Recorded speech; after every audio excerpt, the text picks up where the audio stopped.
don't like it. Oh, it's smiling. Wait, no, it's not smiling. That's a tusk. Okay. It's like, why is it smiling? Why is it so happy looking? I don't know what to make of that. Near hostiles, huh?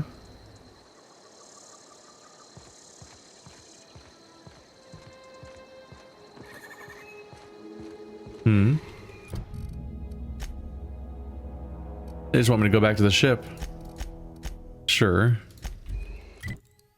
But I've got my own closure to go after.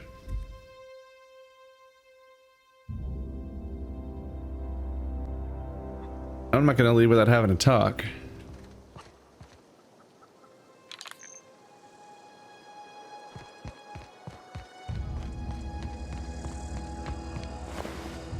What is it? Alright, she doesn't give a shit. Their leadership should.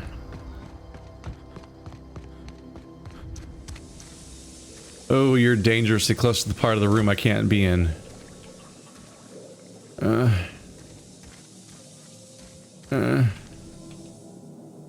you hear that? That low, pleasant hum of electricity? It whispers across the veil like the winds of change.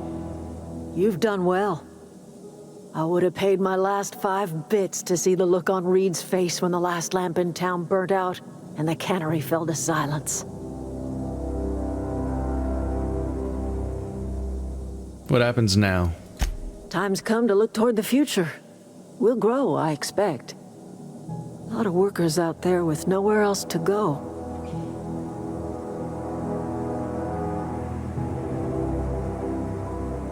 You don't sound too pleased. I don't look forward to turning folk away. Camp's gotta stay pure, though. Can't have corporate loyalists mixing with us, no matter how desperate they may be. I am curious. Why did you help us? You don't know who we are. You don't owe us a thing. The plant's crawling with mechanicals, so it stands to reason you risked your life.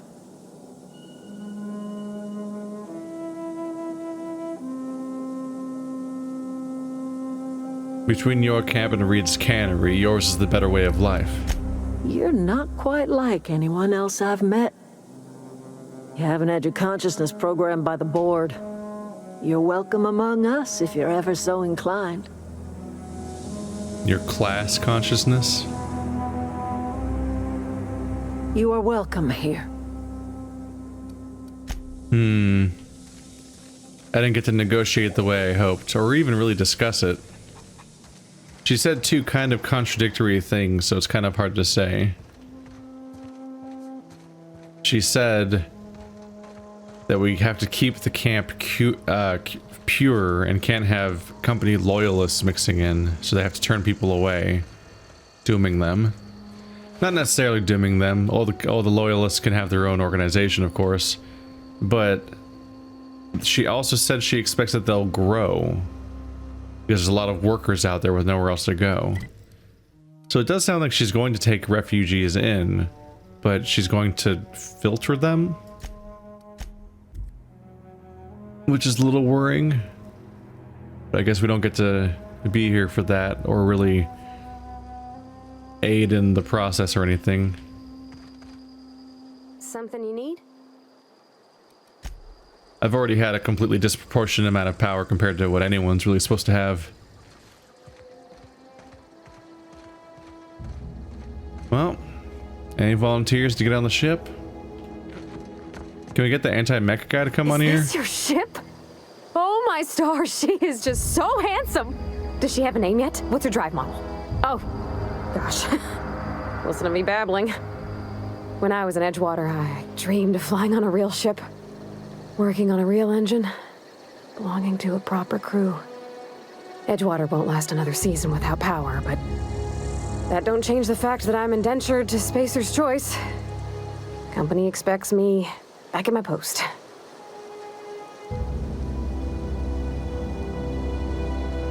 Those deserters left Edgewater behind. Nothing keeping you from doing the same. I have imagined it, but until you came along, I never thought I had the choice. I want to ask you something, and you can say no. But Can I come with you? I could tend to your engine. I know my G-valves for my catalyzers, and I can keep your ship singing. And if you ever need a pair of eyes watching your back, I can do that too. What do you think?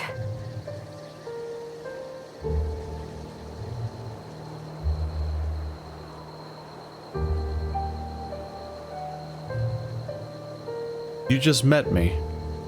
Why would you want to go into space with a stranger? Yeah, I've been thinking about that. I had my misgivings about Miss McDevitt and the deserters, but you took pity on them and sent power to their garden even though you knew Mr. Thompson would hate you for it. All this time, you've been determined to get your regulator back, get your ship up and running, and cut a path out of this place. And well, I won in. There you go. You're making your own goddamn choices. You know, in a hyper-scripted linear game where she is programmed to make those choices. But I'm talking about the character, not the game. You really want out of Edgewater that badly? Not much of an Edgewater left to go back to. My whole life's been small. I realized that when you walked into town. I've been seeing the same faces every day, the same sky, the same stars. Then I saw this ship. This gorgeous, stately lady with her eyes turned skyward, and I made up my mind to come along with you. We've awoken something in her. A version of herself that was always there, but she couldn't ever acknowledge or feed because her society only had a couple of options, and that wasn't one of them. I'd be glad to have you along. Pick a cabin, it's yours. Yes! I mean, thanks. You won't regret this, mister. Captain. I can call you Captain now. Ha! I got a captain. That's the most Ashley Birch sound she's made so far, is that ha. That ha is exactly what a sound I've heard her make before on the show. Hey Ash, what you playing? Yeah, huh? I can't get over this. It's just, I don't know, it wasn't that popular of a show, I guess, so a lot of people haven't seen it, but like, it's really funny to see what's essentially a YouTuber become a wildly prolific voice actor. There's been a couple of YouTubers that get around a bit, but this is like a lot. Although she technically, I mean, in the last year she was kind of a YouTuber, but technically all their stuff was on a different website entirely during its peak.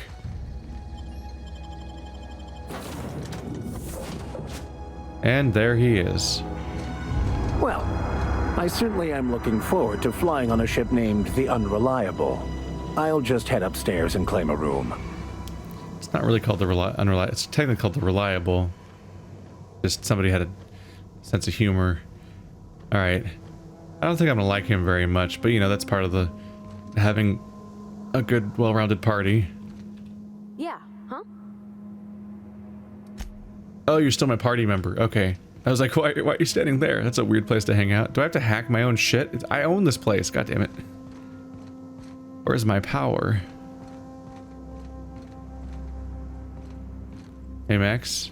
You just gonna stand here? You need help opening a door or something? He's like, I'll find my room. And they just walked upstairs and stood at the wall. Stared at the wall. It really is a Fallout game.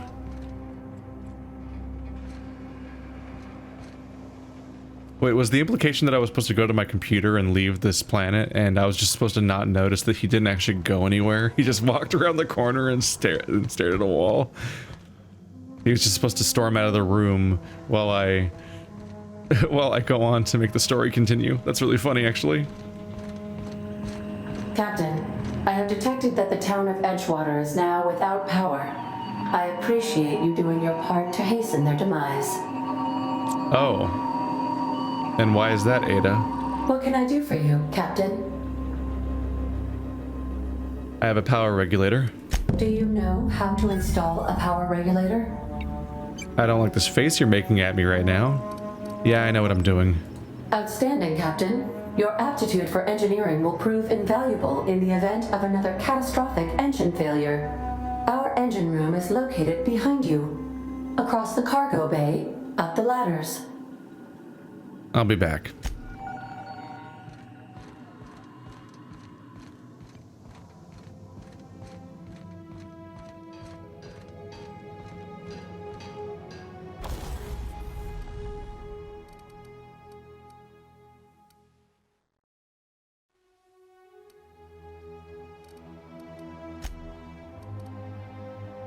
tinker we will do. A tinker we will do. Oh yeah, this is how you level this thing up so it stops being garbage.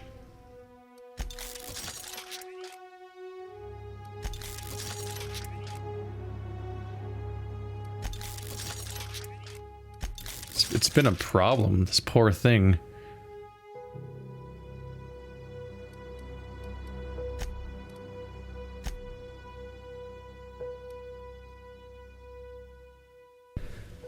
So it has increased range and magazine size.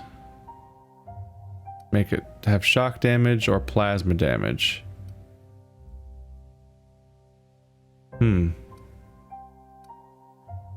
Not sure which one to prioritize necessarily.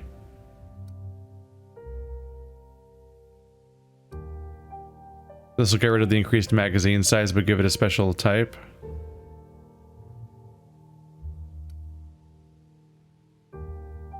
Let's try plasma. Hope it's worth it.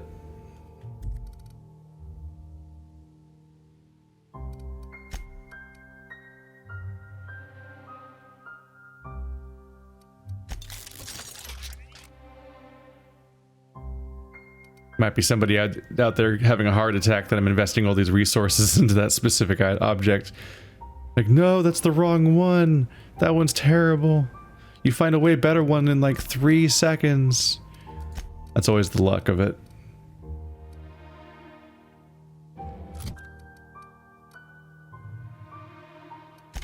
Well, I'm rather glad I got to go in and out without wiping out half the people that worked there.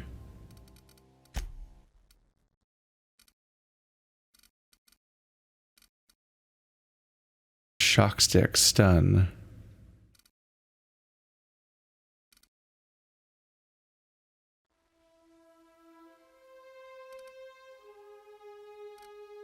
Yes, this one's got its mods already. That should be nice. 137.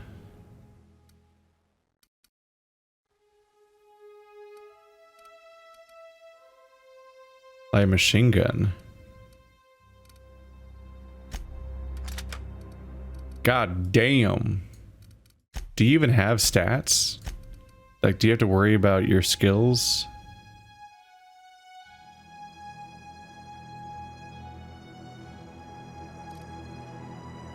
Yeah, she just has other skills, just these 3: persuade, lockpick, and engineering. So I don't think it matters. I think she just has... I think she's equally good at whatever weapon she feels like using. Well...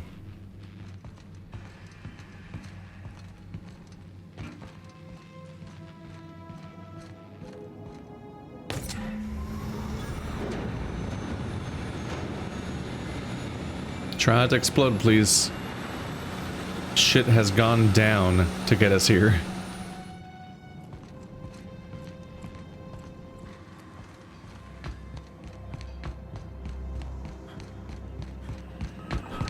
What can I do for you, Captain? I've installed the power regulator. All systems are operating within acceptable parameters. I am prepared to bring the unreliable into low-altitude orbit. This should prove an adequate test of our flight capabilities. Let's get out of here.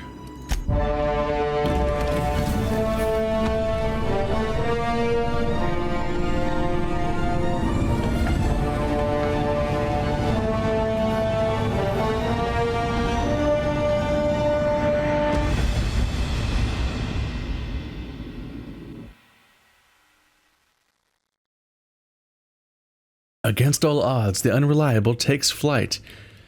Oh, you didn't have faith in me? We have received a communication request from Dr. Phineas Wells. Maybe it's just the particular camera angle or whatever of that drawing, but reminds me of the Serenity. Good. I've been waiting to hear from him. Aha, there you are. Hale and hearty, and captain of your own ship. I see you're putting the unreliable to good use. Shame about her former captain. Horrible way to die. How are you feeling, by the way? I lost track of you in that cave back there. Experiencing any unnatural drippage? Perfectly normal side effect of thawing, I assure you.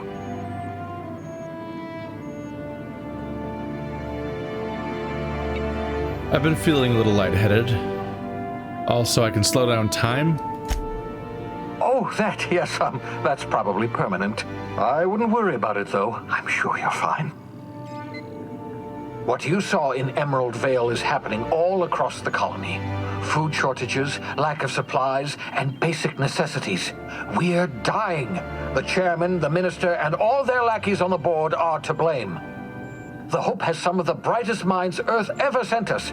If we can revive the Hope's colonists, they can help us undo the board's mistakes. They can help us set things right. You need to get to Stellar Bay on Monarch. I have contacts there. They'll help me, help us, find the chemicals to revive your fellow colonists. Gladys Kelly, lovely woman, runs a cozy little black marketing outfit on the Groundbreaker. She can get you a nav key to land on Stellar Bay.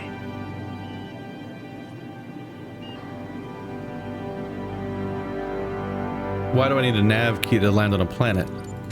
Strictly speaking, Monarch is a moon, terraformed badly, and almost completely lawless. You'll love it. Captains don't fly their own ships, you see. Your navigation terminal handles the, navigation. Think of a nav key as a set of flight instructions.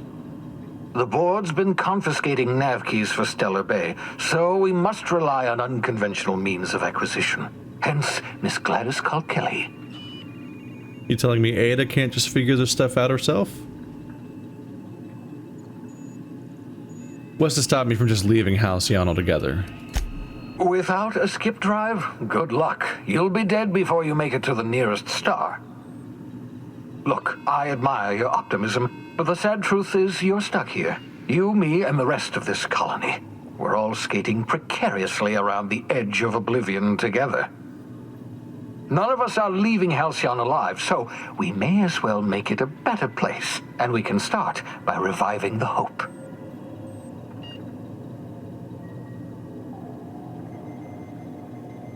About this Gladys person, how do I know I can trust her? Gladys and I have been doing business for years. Her smuggling credentials are unimpeachable. If anyone can get you a key to Monarch, it's her.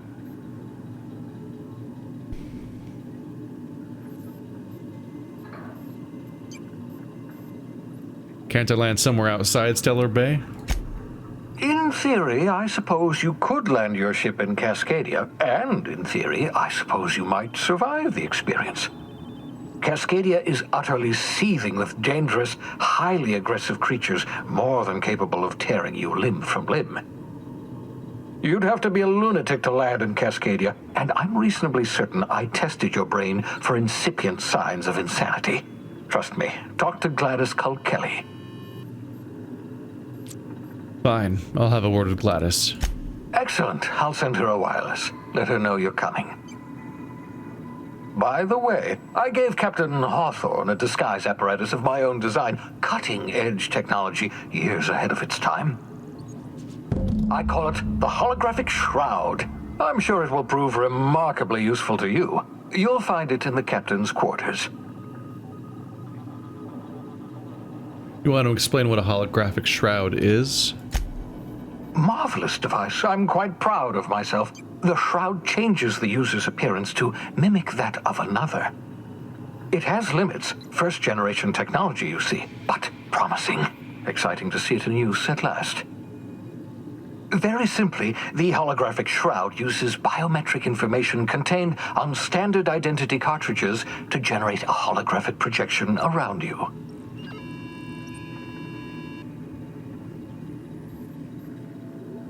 People will actually fall for this.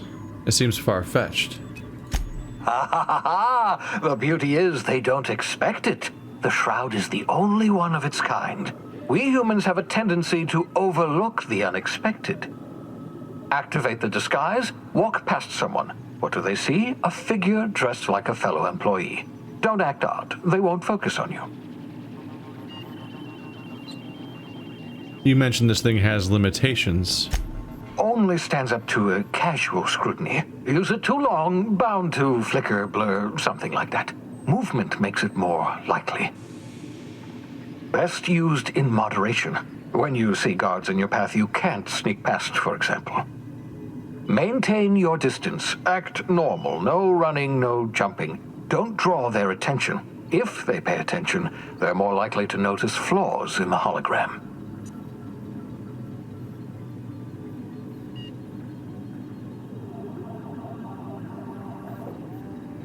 Couldn't I just steal a uniform or something?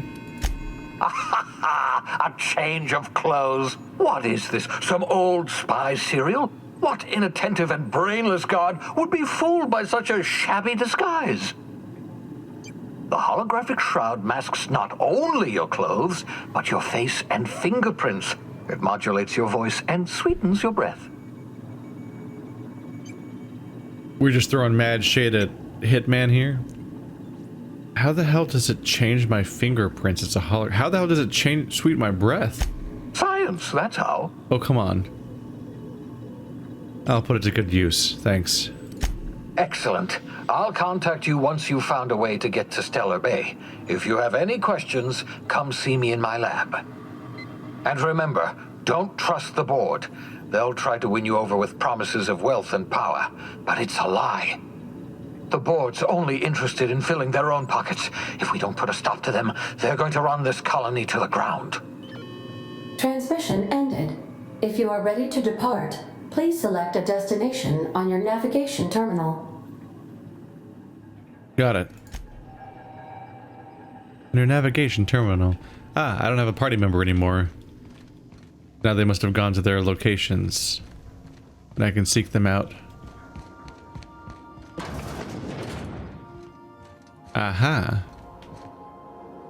Well, this should be interesting. I'm a little disappointed that it's just like a guard impersonator. When he first mentioned it before he explained its limitations, I was like, oh, can I impersonate other characters?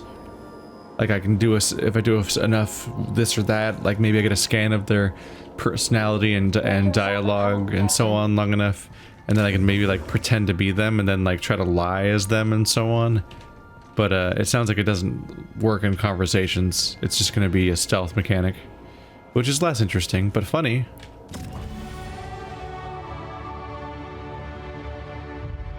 The holographic shroud projects a disguise on you and your companions that gives you access to restricted areas, provided you have the correct ID cartridge for that area. Restricted areas are off limits to unauthorized personnel and otherwise result in being attacked on sight. Yeah, that should be interesting. Also, I leveled again. I'm good at that, evidently. Leveling.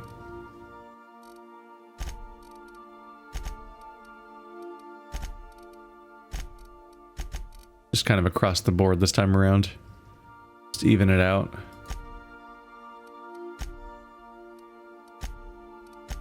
Got a new perk. We need 5 from the first tier before we get to tier 2. Okay, so I've got bonus companion kill experience, bonus armor rating, weapon durability loss down, that's pretty good. Being able to carry more would be nice for a number of reasons, mostly related to just the logistics of running a Let's Play. It'd be somewhat nice to have that. Fast travel while encumbered is also kind of nuts. At the same time, 50% bonus base health just makes a lot of sense. Yeah, kind of hard to justify putting that off any longer. No big deal, just have 50% more health. A really powerful ability. Passage to anywhere. And by anywhere we mean one place specifically. Hello, Vicar. Damn. Level 2, level 7. Yeah, mine's level 3. I was gonna say that's a whole new number for me. There you go. Something cooler for you. Enjoy. Yeah, you're gonna need better armor than that. These are the finest vestments you have ever seen. Not a speck of dirt on them. Ah, he's found his easy way through life. When everyone else is dealing with what they're dealing with. What I was doing, what was I doing with Parvati here? Yeah, I went for the through line here. 30% base health, 30% that threat generated up or down, or bonus to his specific thing. Ah, he can increase the duration of your dialogue effects. So the part where I make people cower and stuff like that. And then he can also make other people do more science damage. I don't know, it just seems like a no-brainer to get their main skill. Like it's almost like the point.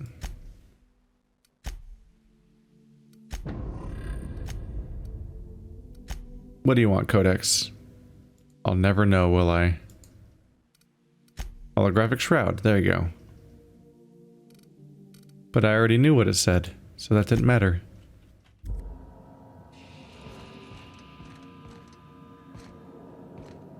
I would like to meet up with my companions. My Mass Effect instinct is tingling.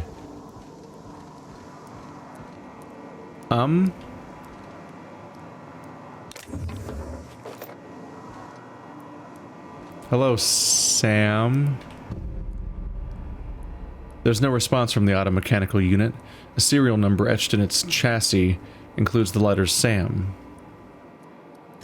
Alright. I guess you get an automechanical party member.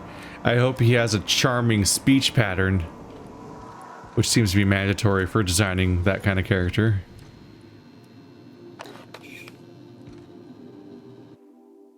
Photo of Parvati's father. A stern older man with warm eyes. But where is she?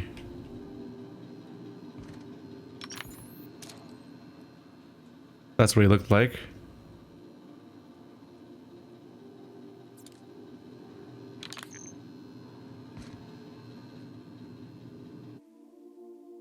Banged up toolbox. Full of modified tools with unique mechanical usages. Digging around in here would be an easy way to lose a finger to a saw-toothed blade. Ammo. You don't use ammo because you're a character. But I do. Petunia the plant. This is not a petunia. Good to know. The modern steel wrench and you. This book is heavily dog-eared with doodles in the margins. Abigail. First wrench Dad ever gave me. She's been a friend ever since. Parvati. Damn. First wrench? Look at this monster. How old were you? There are several more entry-level wrenches and also potentially more useful in daily life wrenches than this, like, nightmare.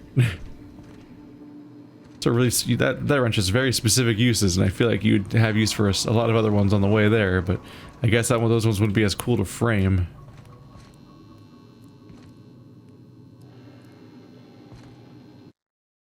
Terror on Monarch.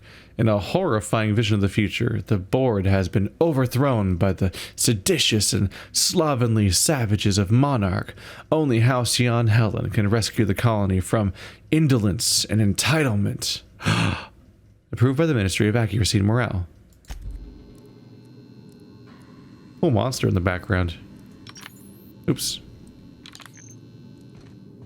I don't think anyone lives here yet, maybe. But it seems like my collectibles show up in these rooms over time as I collect them. There's Vicar.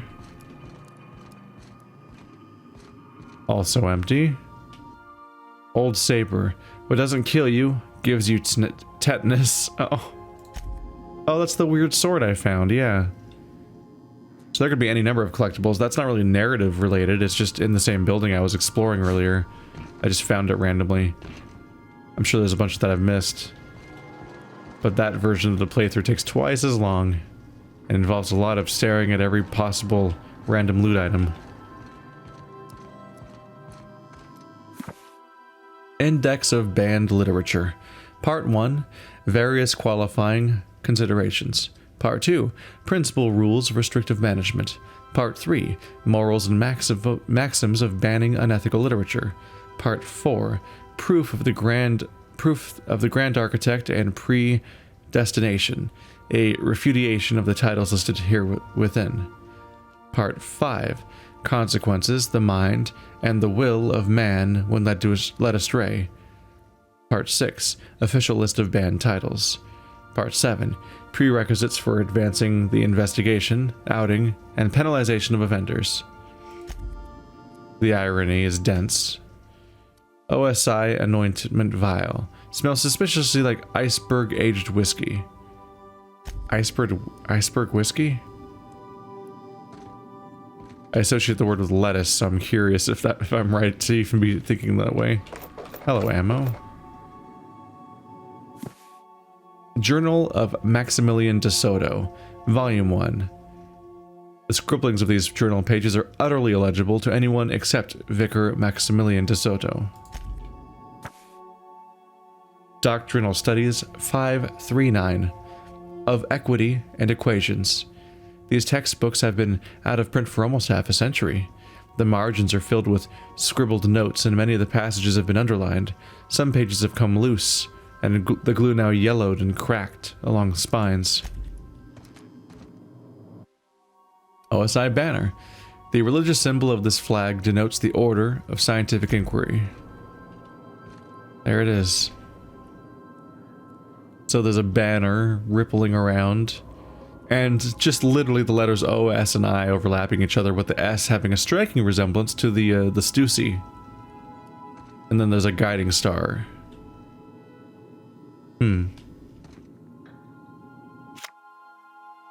Tossball trading cards.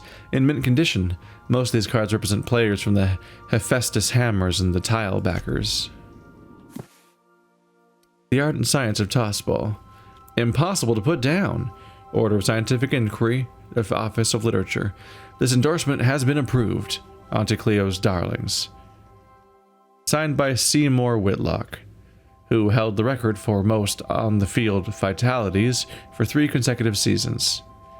So we got some Auntie Cleo cross-pollination here, but you're not allowed to get medical treatment from them? Why are you guys like this? Captain, I find myself marveling at the complex simplicity of the Fibonacci spiral. I'm sure you know what that's like. Yeah. Is something vexing you, Captain? The mathematical theorem that's so commonly cited that it became a meme. The Fibonacci sequence. It's when every next number is the sum of the previous 2 numbers, if I remember correctly.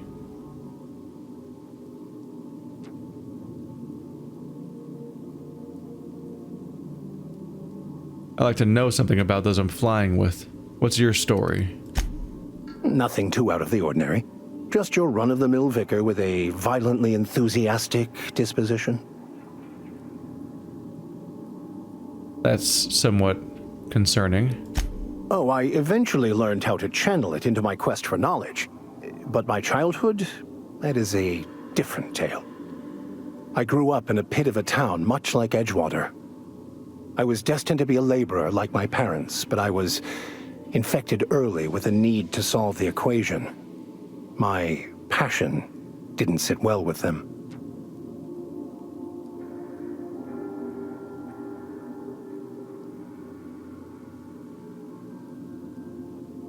Why were you so passionate about it? My parents, ironically. They internalized the precepts of scientism like no one I've ever known. They had a pure faith, a faith that brought joy to them regardless of the situation. I envied that. I wanted that peace. I thought if I became a vicar, I could find it. Or at the very least, find out why I lacked it. But weren't they proud you became a vicar at least? They thought I was fighting the plan, should have accepted my lot. Some people pursue the clergy for power, prestige, but that was not me.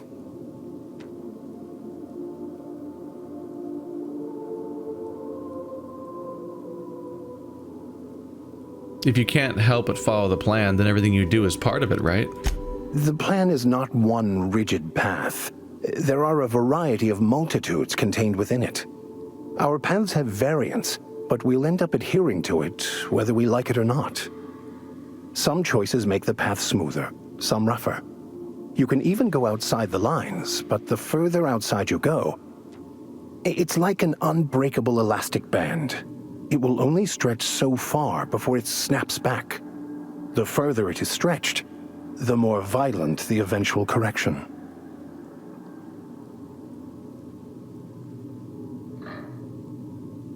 Seems quite trusting of you to just sign on without knowing anything about me. I have run headlong into too many walls in my pursuit of the truth. This book is my last hope, and you were my only hope of getting it translated.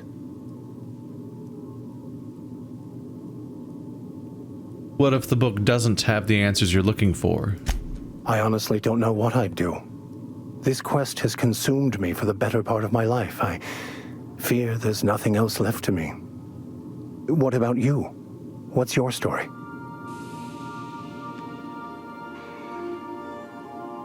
I was a colonist on the Hope. A scientist named Wells saved me. And how did he do that? He stole my body from the Hope at the edge of the colony and thawed me out. Well, you do seem different than every other colonist. Let's pretend for the moment I believe you. What are you going to do now? I'm helping him recover more of the chemicals he needs to save the rest of the colonists. That seems a dangerous proposition. Why risk your life now that it's been returned to you?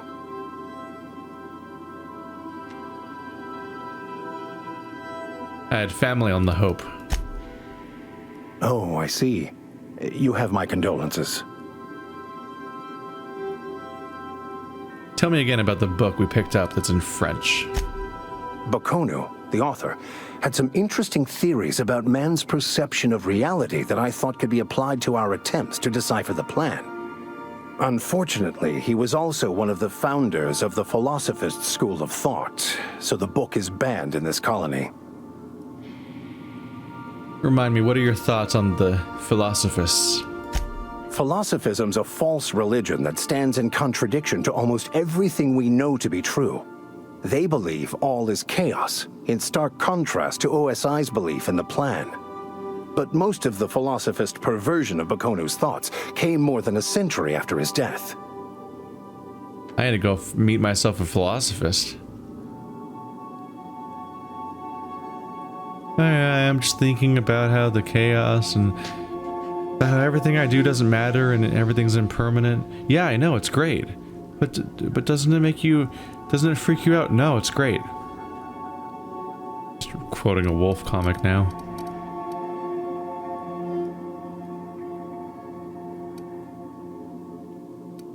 Any idea where we can find someone who speaks French in this colony? I've been thinking on that. There's a former infamous philosopher scholar who fled Terra 2 some years ago. He's an expert on Baconu.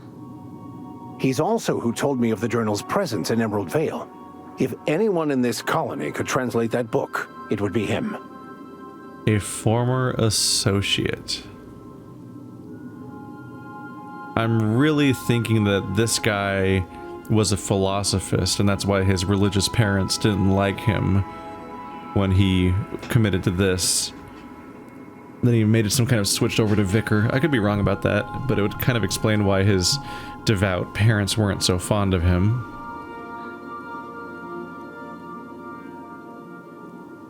Seriously, only one guy in this whole colony that can translate French. The only one I'm aware of. I suppose we could always just ask random passers-by if they are fluent in it. Yeah, that's a good idea. Statistically, we'll solve it that way faster, unless French is like impossibly rare, because it might be because we're in space and have been in space for sounds like a few generations. So it seems like we're isolated from Earth by a significant margin, and French may have been eradicated largely.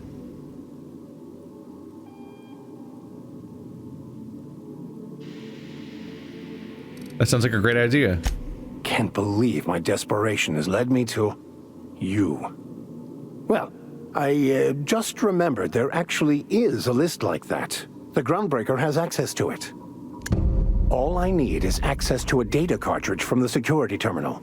Their easily hackable system keeps a registry of all crew manifests for both arrivals and departures. Cool, so I'm a genius. How is it that simple vicar happens to be such a highly skilled hacker?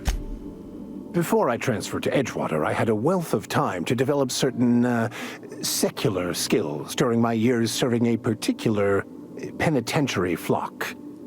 I meditated, led sermons, provided guidance to the inmates as needed, of course. I also played prison yard tossball and taught myself a bit about computronic security systems. So there's parts of this colony that have prisons? I think I found a prison while I was there today in Edgewater. It's pretty much exile or death, which the first was meant to be the latter anyway. Sounds good. Let's go. Thank you, Captain. We're not done here. As always, I am at your disposal. Something vexing you, Captain?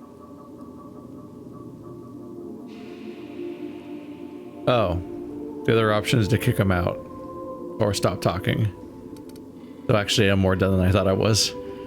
Let's talk about this personal quest of yours. Of course.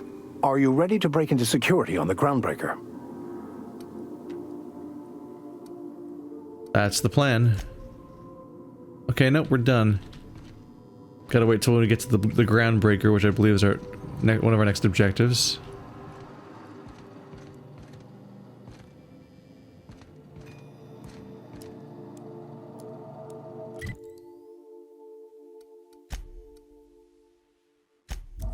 Party members do not show up on the map. Things worth knowing. Parvati, where are you? This seems like it's my chance to have a real conversation with you again. There you are. I guess I should have expected that. Are you sure you should be doing that? I think it's still turned on. I think you're specifically not supposed to do that when things are turned on. I could probably spend years fixing this boat, stem to stern.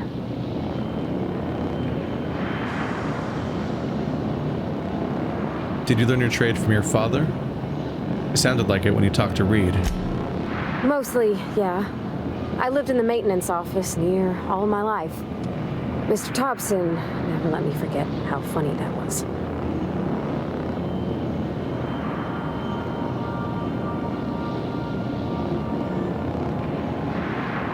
I don't see the humor. He meant funny as in odd. It's not normal for anyone to do as their parents. You take a vocational test. That decides your schooling and your career. When I tested out for maintenance, everyone figured it was on account of my dad. They were real unhappy with us. What? But you were already hanging around your dad all the time and learning what he knows. Wouldn't you then naturally test in favor of that profession? Because of what you're good at? Because it's the only thing you know yet? Because you're young? That's bizarre. Why would people be unhappy about you getting a maintenance job? Because they were hoping their own kid would get the job and get sent back to Edgewater. When folk go away for schooling, they don't get back to where they begun. Not usually. You go straight to your first job, wherever the company's got an opening. Gotcha. Gotcha. It's like what happened to your mom. They were forced to separate because of what form their employment took. They have no choice.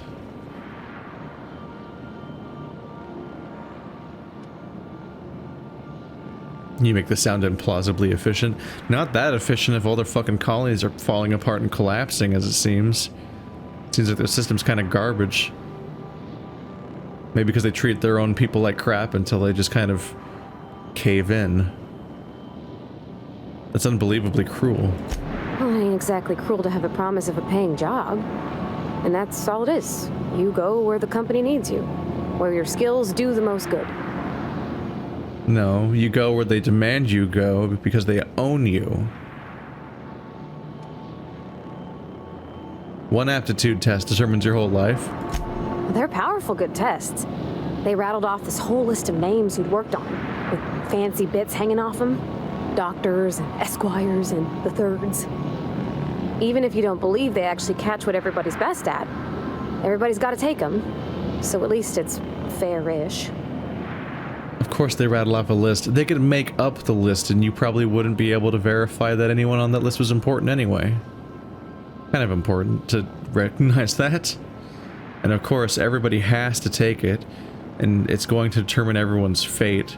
So they have to believe, whether they originally do or not, they will will themselves to believe that it's a powerful and authoritative thing that actually means something, because otherwise they're having their lives ripped up for nothing. Everyone likes to believe that things that happen to them that are bad are for a reason. So it's a lot easier to get people to buy into the idea that the test itself is meaningful and poignant and not just probably manipulated in the background by politics and the whims of people that are more powerful than them. But you actually are good at this, and you enjoy it. Well, I'm good at making things work the way they ought. Not so much at doing such to somebody else's schedule. There's times I'm working deep in the guts of a loader, getting it all running perfect. Then I look up to see it's tomorrow, and I've blown another deadline. Anyhow, I was happy to get back home. I didn't care much for schooling. You didn't like your classes? Oh, there were a whole lot of reading, not nearly enough doing. Like, before they'd issue you a wrench, they wanted an essay on the design of different wrenches. Then there'd be quizzes on company regulations for storage and maintenance of wrenches. What'd you do in your time off? As soon as I got permission, I spent all my time in the machine shop. They had all manner of parts, but they didn't want me using them, so I had to sneak them sometimes. I even slept in there. Had a hammock tied up in the rafters. Before I left, I installed a little skylight for myself, so I could see the stars.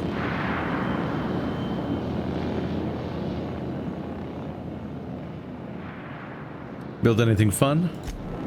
When an engine came in, I'd strip it down and rebuild it. I mostly built for myself. Custom tools, little mechanical critters to talk to.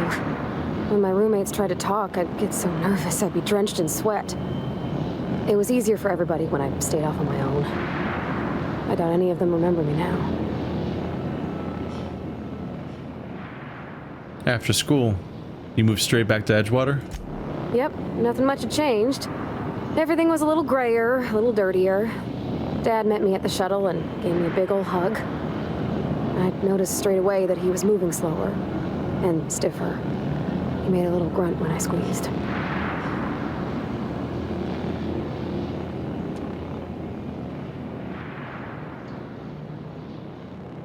Did you get much time with him after you got back from school?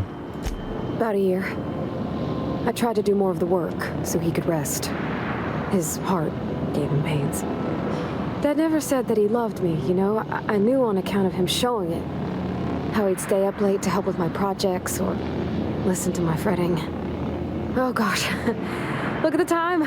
Sorry to bend your ear so long. And I got so much to do before this ship's in decent shape. Break time's over. That's a hell of a final note. Dad never told me he loved him. That he loved me.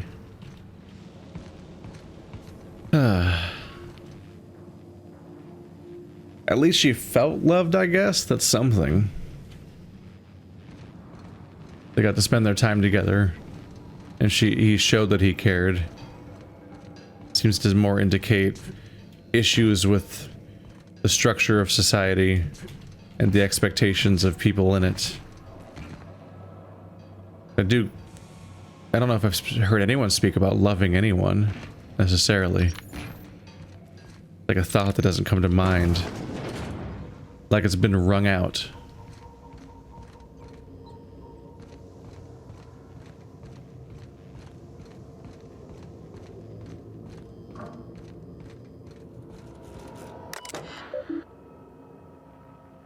Messages for Alex Hawthorne.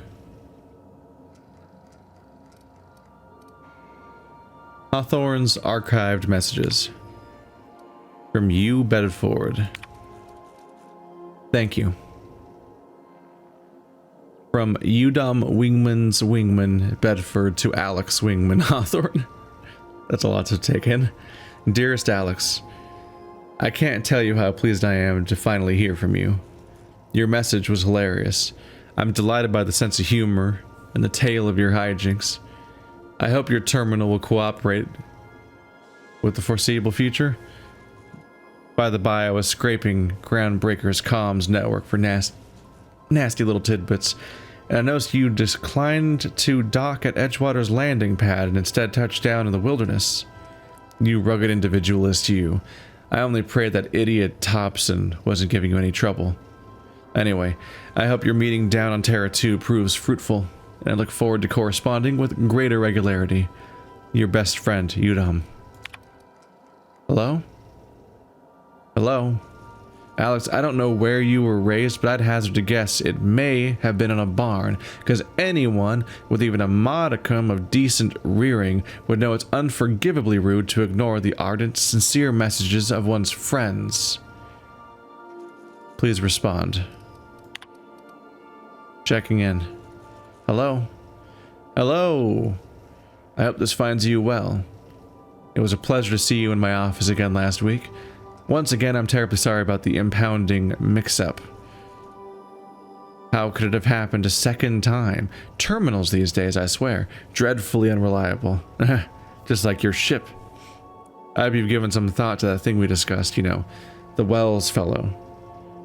I'm so sorry to press, but I have the strangest tickling feeling that you really do know him. And if you could just tell me where he is, well, it'd be marvelous for our friendship, wouldn't it? Looking forward to seeing you again, Wingman.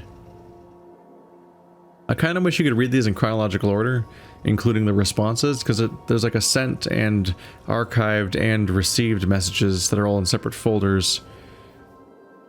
Like, it'd be a lot to try to unpack the order, especially since they're not dated at all. But like, I was on that other terminal that had a conversation between two people, and it went back and forth.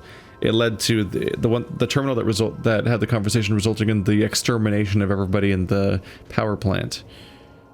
It had a message that was sent from the person at the terminal. Like, the back and forth were both the back and forth was all contained in one folder, which was way more convenient. A pleasure, dear Alex. Hello, Udom here, Udom Bedford. We met when I accidentally impounded your ship. My silly fat fingers embarrassing me once again.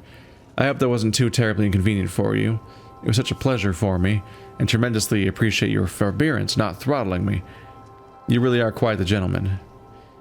If you're ever in Groundbreaker's airspace, well, space, please don't hesitate to look me up. The Lost Hope serves Spectrum vodka. Perhaps you could try every color, you know, really tie one on. They're really getting along, apparently. Alright. I wonder if this is a person I get to meet at some point, even though I'm not the right person. They might come after me because they expect me to be Alex. To you, Bedford. Only one message. No subject. Look, there's no call for shouting. My terminal was busted. Had a few too many, and might have knocked it off the desk. You know how it is. Sometimes you gotta cut loose. I'm not telling you where Wells is, so lay off. Buy me a drink at the Last Hope next time I'm in, and I might forgive you. Alex Hawthorne. The only message from him. Oops. Hawthorne's unread messages. From you, Bedford. Thank you. Oh, I forgot to mention in my previous message. Silly me. I'm mailing you a copy of my favorite serial, The Space Adventures of Singularity Steel. It's about a dashing space pirate with a heart of, well, steel. It's not exactly board approved, so don't go showing it around your spacer buddies. I hope it will amuse you while you're out adventuring. Any similarities to a certain someone are entirely intentional. Wink, wink. I'm pretty sure they fucked. I'm pretty sure they fucked. That's all we got there. Logs. Log entry number 1, titled Shrink Ray. Note to self, remember this later. No, better. Ada, remind me weekly to check this log until I tell you to stop. And I mean continually. No, Ada, not if I'm dead. Why would you even ask me that? Back to my point. I saw in actuality, with my own 2 eyes, a sublimely powerful weapon in Wells's lab. Just sitting there for the taking. If the gray hair were to look away or forget about it, maybe. Or if I had asked a smidgen more nicely. He called it a shrink ray, but wouldn't let me test that claim after I lost my temper. Said he was inspired to create the thing by the achievements of other scientists who dared to push the boundaries of human knowledge and decency laws. I had heard rumors of fantastical weapons like this one, weapons that push the boundaries of the mind and science's cutting edge, but I figured they were just stories, to be honest. Laying eyes on Wells's shrink ray firsthand is enough to make a fella wonder if there's more to the rumors. More to be had. AH. Well, does that get added as a quest the moment I read it? Because that seems like something I'd want to follow up on. The shrink ray. Hammer power. The last time I got sloshed, I was imbibing at the Lost Hope on the Groundbreaker. Look, Udom was really free with drinks. He seems like an okay fellow. I shamelessly but subtly eavesdropped on two Mardits yammering on about a mad scientist some years back who'd claimed he'd made a huge discovery that would change the fate of the colony. Like none of us had heard that one before. But here's the good part. The Mardits said the mad scientist kept yelling about the hammer's power, or something similar. A strange weapon with a special power created by a crazy lab coat? Sure fits the bill. Could be another one of the weapons that inspired Wells. Black market leads. Why won't Wells just give the shrink ray to me? Blast him to the depths of the labyrinth on Tartarus and back. Let the record show I did apologize for shouting him down 5 times, but architect be damned, it's just sitting there, neglected and gathering dust. I should have commandeered it and thanked him without asking permission or breaking expensive equipment when he said it wasn't ready yet, and that, even if it were, he couldn't entrust it to someone like me. What does that even mean, I ask? That I'm not trustworthy enough? That I'd use it to wipe out the good, hard-working folk of the colony, that, like some sort of moralist psycho? I'll admit to maintaining some questionable associations, but I follow a strict code of me, myself, and mine. So what's not to respect in that? Exactly. Now, I have to wait until Wells forgets or thinks he's misplaced it. In the meanwhile, I have been tracking down additional rumors pertaining to others of these science weapons throughout Halcyon. If gossip holds true, my next step will be to check with the black market merchants of the Groundbreaker and in Fallbrook. Ooh. Well, keep an eye out for the crazy science weapons then. Search term SAM. First SAM result. Experimental note OI 695. Do not forget, you found a discarded sanitation and maintenance automechanical and Emerald Vale scrap heap during your last job. It should not be too difficult to get it up and running. With a few keying modifications, I can envision a combat-capable variant. Some might say a clean, mean killing machine. Should be fun. Oh my god, he's themed as being a janitor robot. That should lead to some dialogue. Second result. Removal of factory standard part Suds Steeper was successful. Delivery of combat modified replacement part Acid Steeper has been delayed. Progress set back and estimated now to be a solid 3 months. Not that I have more pressing matters to attend to, but I do. Oop. There we go. I'm giving up hope on the delivery. The part is lost in transit, and it's not turning up anytime soon. But good news! I heard from a fellow who knows a gal who knows the broker, who overcharged me for the information regarding the location of the acid steeper I can, filch. The part was sent to an old storage facility in Roseway. I sure never thought I'd go back to that pit. Good thing Auntie abandoned it years ago. I'll pick it up following this next pit stop. Back to Emerald Vale. Wells wants me to chaperone some person of interest. Details come later. Whoops. Oh, he's working on his crazy psycho murder robot. He's gonna give it an acid gun. Well, we're gonna have to honor Alex and continue his work for science and for destiny.